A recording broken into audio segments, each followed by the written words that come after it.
देश की सियासी फिजा में अभी से ही चुनावी रंग घुलने लगे हैं। विपक्षी दलों ने एकजुटता की हुंकार भर दी है तो राहुल गांधी की भारत जोड़ो यात्रा की भी कन्याकुमारी से शुरुआत हो गई है। कांग्रेस के कई दिग्गज नेता इस यात्रा में शामिल हो रहे हैं। छत्तीसगढ़ से सीएम भूपेश बघेल भी इस यात्रा में पहुंचे हैं। कन्याकुमारी रवाना होने से पहले सीएम ने कहा है कि इस यात्रा का मुख्य उद्देश्य भारत को जोड़ना है। इस यात्रा का उद्देश्य भारत को जोड़ना है, नफरत फैलाने की जो कोशिश की जा रही है उसे समाप्त करना। दूसरा, जितने भी संवैधानिक संस्थाएं हैं उसे केंद्र सरकार लगातार कमजोर कर रही है। इस सब मुद्दों को लेकर ये यात्रा की जा रही है। वहीं राहुल गांधी की यात्रा पर अब सियासी बयानबाजी भी खूब हो रही है। पूर्व नेता प्रतिपक्ष धर्मलाल कौशिक ने कहा है कि यह यात्रा तो कांग्रेस अपने आप को बचाने के लिए कर रही है। लेकिन जिस प्रकार से कांग्रेस चल रही है तो मुझे लगता है कि कांग्रेस भारत मुक्त इसमें अंतिम कील साबित में ठोकने वाले इनके नेता होंगे और कांग्रेस मुक्त भारत का निर्माण होगा। स्वस्थ भारत यहां पर रहेगी और स्वस्थ भारत के साथ में विकास होगा। इस यात्रा का मकसद साफ है कि केंद्र सरकार की नाकामियों को जनता तक पहुंचाना और लोगों को कांग्रेस से जोड़ना। हालांकि कांग्रेस की इस यात्रा से कितना बदलाव आएगा और कांग्रेस को इसका कितना फायदा मिलेगा, ये भी आने वाला वक्त ही बताएगा। कांग्रेस एक नए मिशन पर है। नाम है भारत जोड़ो यात्रा। मतलब बेहद साफ है कि ये पूरी यात्रा आखिर क्यों निकाली जा रही है। यात्रा का मकसद राजनीतिक हो, लेकिन कांग्रेस इसे सामाजिक सौहार्द से जोड़ने की कोशिश में है। खुद छत्तीसगढ़ के मुख्यमंत्री भूपेश बघेल इस पद यात्रा में शामिल हो रहे हैं। बीजेपी इस अभियान पर चुटकी ले रही है। कहा यह जा रहा है कि पहले कांग्रेस को पार्टी को जोड़ने की जरूरत है, बाद में वह देश को जोड़ने की बात करे। बेशक आरोप प्रत्यारोप तो चलता रहेगा, लेकिन क्या इस बात में दम नहीं है कि देश में तोड़ने वाली कुछ ताकतें ऐसी आई है जिससे न सिर्फ आपसी समरसता को खतरा है, बल्कि सियासत में भी एक दूसरे के प्रति दूरियां लगातार बढ़ती जा रही हैं। इन सब के बीचों बीच एक बात और गौर करने वाली जरूर होगी कि पद यात्रा का परिणाम क्या होता है, क्योंकि इतिहास कई ऐसे पल की गवाही दे रहा है कि पद यात्रा की बदौलत कई बार सियासन डोला है और तख्ता पलट हुआ है। नमस्कार, आज के मुद्दे में आप सभी का स्वागत है। मैं हूं आदित्य नामदेव। तो क्या यह पदयात्रा 2024 के लोकसभा चुनाव के मद्देनजर एक बड़ा सियासी दाव है? क्योंकि छत्तीसगढ़ में हमने और आपने भी कई ऐसे उदाहरण देखे होंगे जब पदयात्रा ने सियासी परिणाम सामने लाए हैं और सियासन का तख्ता पलट करवाया है। चर्चा हम इसी बात पर करेंगे कि तोड़ो नहीं जोड़ो की बदौलत कि क्या कांग्रेस 2024 के चुनाव तक जीत दिलाने वाली शक्तियों को जोड़कर रखने में कामयाब हो पाएगी। तोड़ो नहीं जोड़ो ये खास पेशकश है। इसमें बातचीत करने के लिए हमारे साथ तीन बेहद खास मेहमान मौजूद हैं। हमारे साथ नितिन बंसाली जी हैं, कांग्रेस के नेता हैं, प्रवक्ता हैं, बहुत स्वागत करता हूं उनका। हमारे साथ अनुराग अग्रवाल जी हैं, भारतीय जनता पार्टी के वरिष्ठ नेता हैं, प्रवक्ता हैं, बहुत स्वागत करता हूं उनका। हमारे साथ ईवी मुरली साहब हैं, वरिष्ठ पत्रकार हैं, बहुत स्वागत करता हूं उनका। सबसे पहले मुरली साहब के पास जाता हूं। मुरली साहब, ये भारत जोड़ो यात्रा का उद्देश्य क्या नजर आ रहा है? कांग्रेस लगातार कह रही कि ये कोई राजनीतिक यात्रा नहीं है, ये सामाजिक समरसता और कहीं न कहीं सौहार्द के लिए यात्रा निकाली जा रही है और निश्चित तौर पर कन्याकुमारी से कश्मीर तक ये यात्रा निकलेगी। क्या पॉलिटिकल माइलेज है इसके पीछे की वजह? क्या मानते हैं आप इस पूरी यात्रा को लेकर? मुझे लगता है कि आदित्य जी, कांग्रेस इस वक्त आत्मनिरीक्षण की तैयारी में है और ये जो यात्रा है ये शायद आत्मनिरीक्षण की ओर एक कदम है। कांग्रेस का जिस तरह से हालात है अभी, पिछले कुछ समय से आप देखेंगे कि पुराने जितने वेटरन कांग्रेस लीडर्स है वो कांग्रेस के जो वर्तमान लीडरशिप है उस पर तंज कसा है और कई लोगों ने पार्टी छोड़ दिया है। तो ऐसे समय पर एक ऐसी यात्रा निकालना और वो भी चुनाव से करीब 1.5 साल पहले, तो मुझे लगता है कि इस तरह का यात्रा से एक तो पॉलिटिकल माइलेज स्थापित करने का कोशिश होगी, दूसरी कांग्रेस पार्टी आत्मनिरीक्षण की तैयारी में है।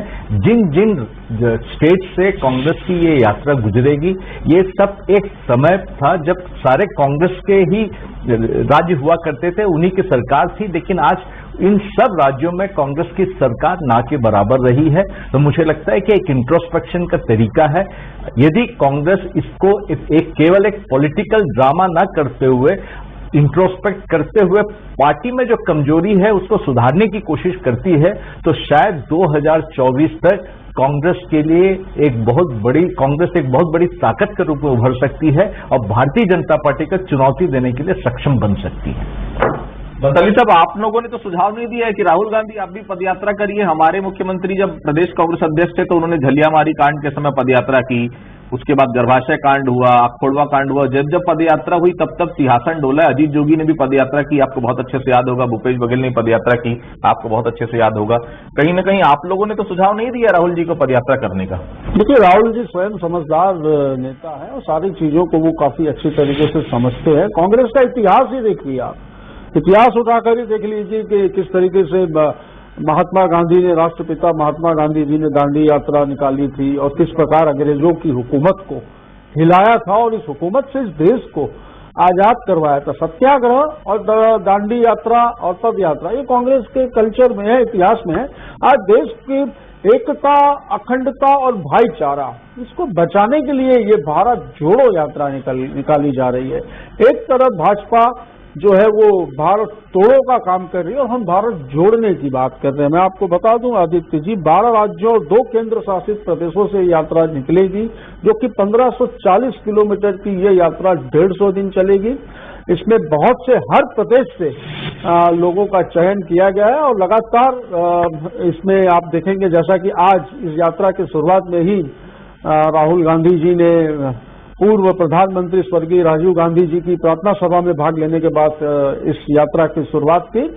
इस देश को, इस यात्रा का मुख्य उद्देश्य जो मैंने कहा, एकता, अखंडता और भाईचारा को बचाना है। साथ ही इस यात्रा का मुख्य उद्देश्य देश में जो एक असमानता बनी हुई है कि अमीर तेजी से अमीर हो रहा है, गरीब तेजी से गरीब हो रहा है, महंगाई चरम सीमा पर है और एक कुशासन जो इस देश में एक हिटलर शाही जो कायम है, इसको जड़ से उखाड़ फेंकना है।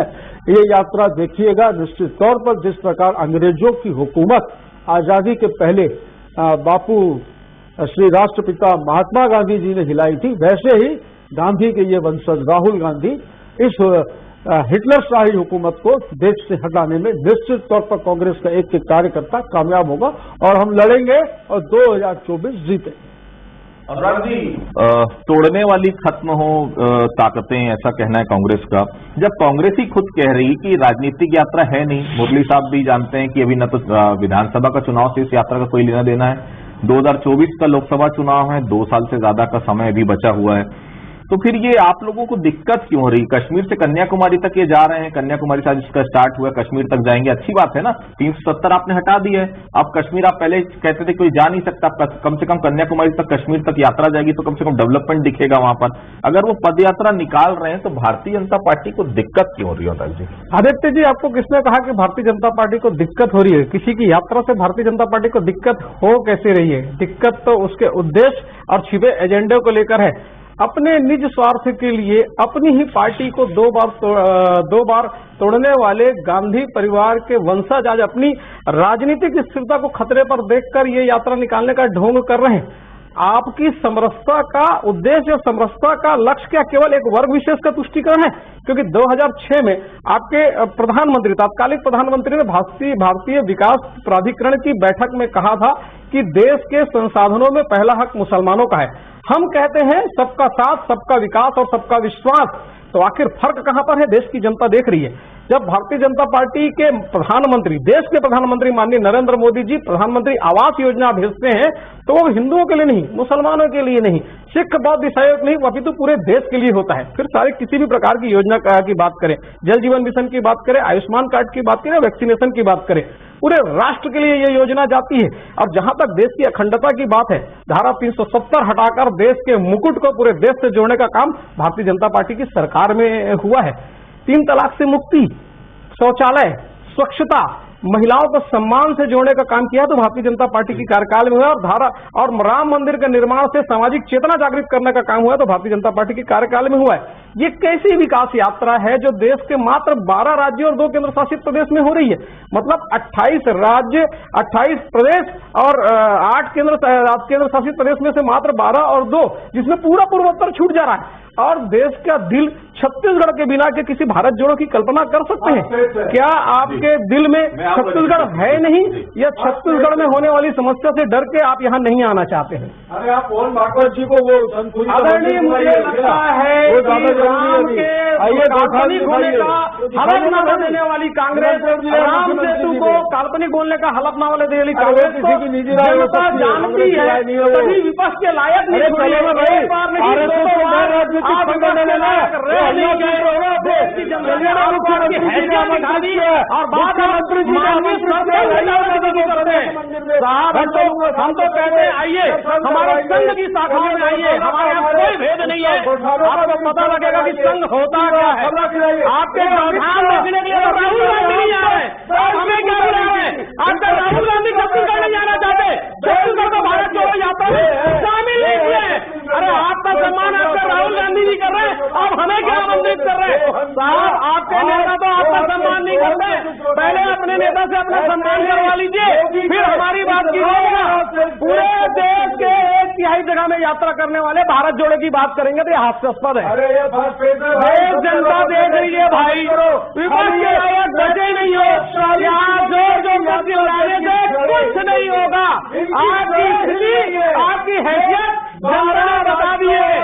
आपके राहुल गांधी को तो परंपरागत सीट छोड़कर वायनाड भागना पड़ गया।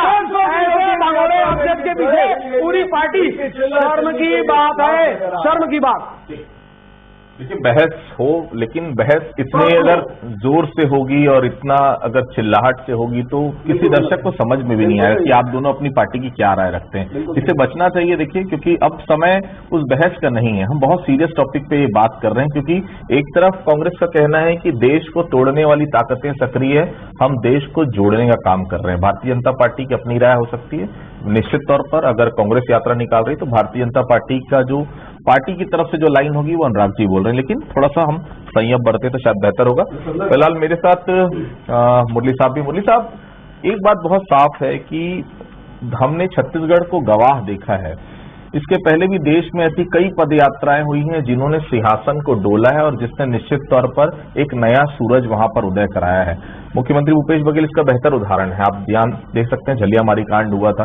अजीत जोगी भी इसके पहले उदाहरण रहे कि अजीत जोगी ने भी पदयात्रा की थी, आपको याद होगा, और उसके बाद छत्तीसगढ़ के मुख्यमंत्री बने थे। झलियामारी कांड हुआ, इसके बाद ऐसी कई पदयात्राएं, क्योंकि पदयात्रा निकालने में जब भी उनसे सार्वजनिक तौर से या कभी निजी बात होती थी, मुख्यमंत्री सबसे पहले यही कहते थे कि पदयात्रा निकाल, मतलब पदयात्रा का ये पता है कि पदयात्रा का महत्व तो है। क्या इस पदयात्रा का महत्व हो पाए? क्योंकि कांग्रेस को आज इस पदयात्रा की बहुत ज्यादा जरूरत है। मुरली साहब, इससे इंकार नहीं किया सकता। पदयात्रा की जरूरत तो है कांग्रेस को, इसलिए इस समय कांग्रेस का जो हाल है, जिस तरह से कांग्रेस पार्टी अपने अंतर कलह से जूझ रही है, उसे मुझे लगता है कि एक पदयात्रा एक ऐसी एक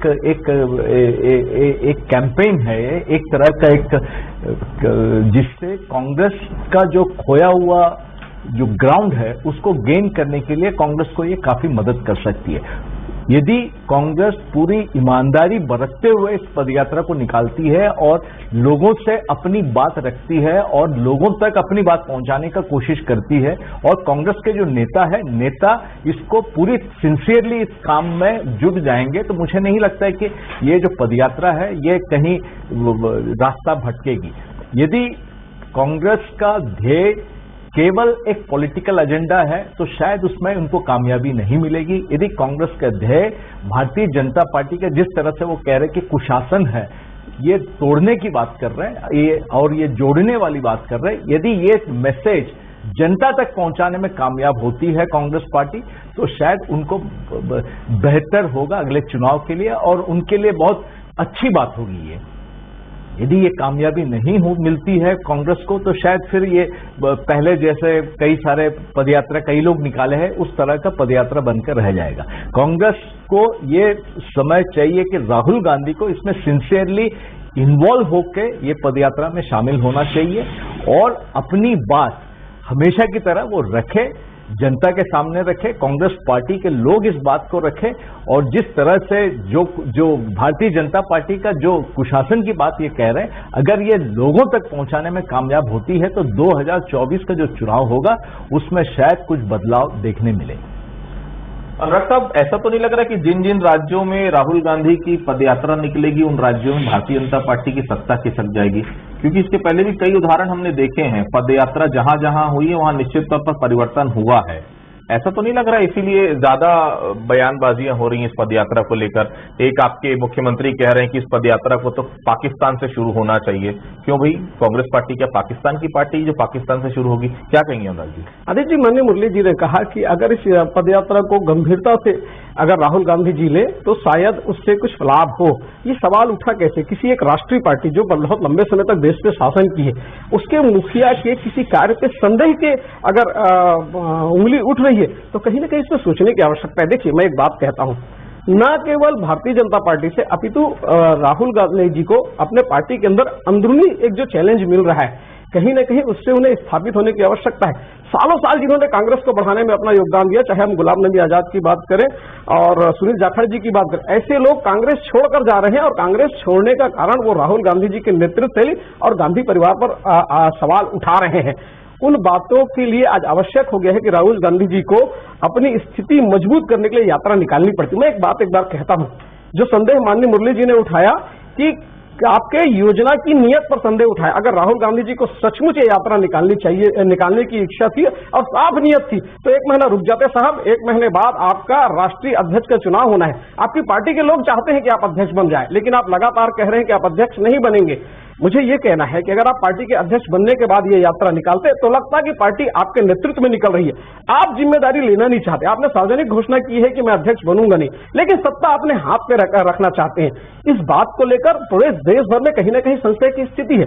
इस संशय की स्थिति से तो राहुल गांधी जी को उनके लोग ही जवाब देंगे। इसके लिए भारतीय जनता पार्टी मुझे लगता है जवाब देने की आवश्यकता है ही नहीं। देश की जनता देख रही है और समझ रही है, क्योंकि लगातार 2 बार आपको विपक्ष के लायक भी नहीं छोड़ी।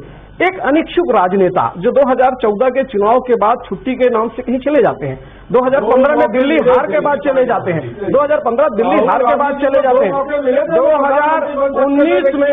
2019 में महाराष्ट्र चुनाव के समय बाहर चले जाते हैं। ऐसे अनिच्छुक राजनेता के नेतृत्व में ये यात्रा कहां तक पहुंचेगी, किस अंजाम तक पहुंचेगी, ये तो समय बताएगा। जी नितिन जी, राहुल गांधी देश की आम जनता के, युवाओं के, महिलाओं के, इस देश के किसानों के, गरीबों के सुरक्षा के लिए लड़ रहे। उनको राजनीतिक लाभ से कोई मतलब नहीं। 2 अवसर मिले तो चाहते तो प्रधानमंत्री बन सकते थे। ये त्याग ये कांग्रेस के पास है भाई साहब, कि उस समय भी सोनिया गांधी जी ने प्रधानमंत्री जी का पद ठुकराया। क्या मोदी जी ठुकराएंगे? बस आप लोग जुमले करते रहिए। ये यात्रा निकल रही है निश्चित तौर पर।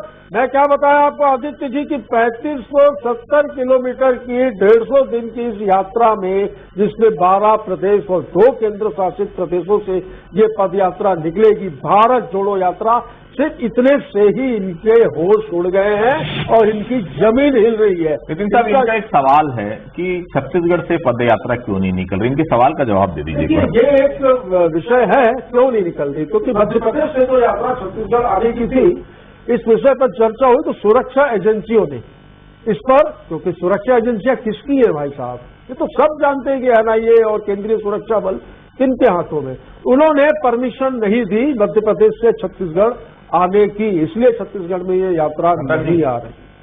सच्चाई है। मैं नहीं कह रहा हूँ, अभी स्वयं नितिन जी स्वीकार कर रहे हैं कि सुरक्षा कारणों से राहुल गांधी देखो ये केंद्रीय सुरक्षा का किसकी है? छत्तीसगढ़ में सरकार किसकी? भूपेश बघेल जी। स्वयं नितिन जी स्वीकार कर रहे हैं कि भूपेश बघेल जी के सुरक्षा में इतना दम नहीं है कि अपने केंद्रीय नेतृत्व की रक्षा कर पाए। आज स्वीकार करना पड़ा, यही तो हम लोग कह रहे हैं कि छत्तीसगढ़ में भूपेश बघेल की सरकार में जनता सुरक्षित नहीं है।